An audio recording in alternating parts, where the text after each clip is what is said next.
Ұстаздар, сіздердің көздеріңіз ең мейірімді. Без исключений.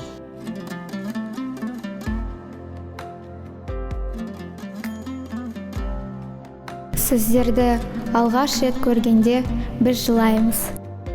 И когда расстаемся с вами, тоже плачем.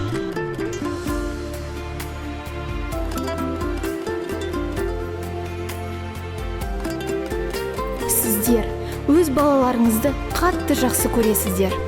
Ну и чужих. Любите? Порой не меньше.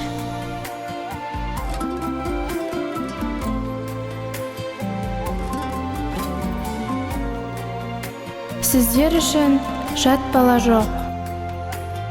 Мы никогда не перестанем вас уважать. Кешіріңіздер. Ведь бывает, мы спим на ваших уроках.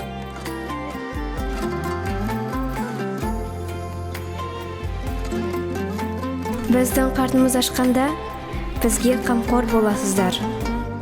Нам тоже хочется сделать приятное.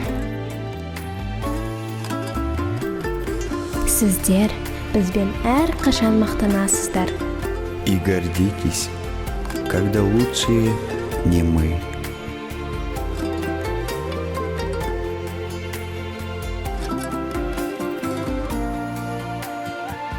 Кейде сіздер бізге анамызды еске саласыздар.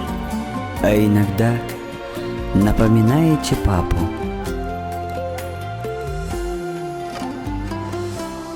Когда-то и для вас была самая страшная фраза Дәптерімізді жауып, 2 парақ қағаз шығарамыз. Ведь правда?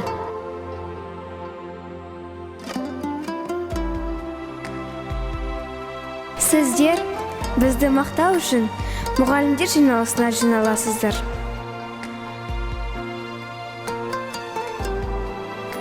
Во многом вы разбираетесь лучше, чем мы. Ал кейде біз де білеміз. Часто вам не хватает времени на своих близких. Өйткені сіздер көп уақыттарыңызды бізге арнайсыздар. Вы устаете от нашего шума. Бірақ сіздер бізді сағынасыздар. Хочется сказать вам много приятного. Бірақ біз ең сүйікті жандарымызға жылы сөз айтуға ұяламыз. Ал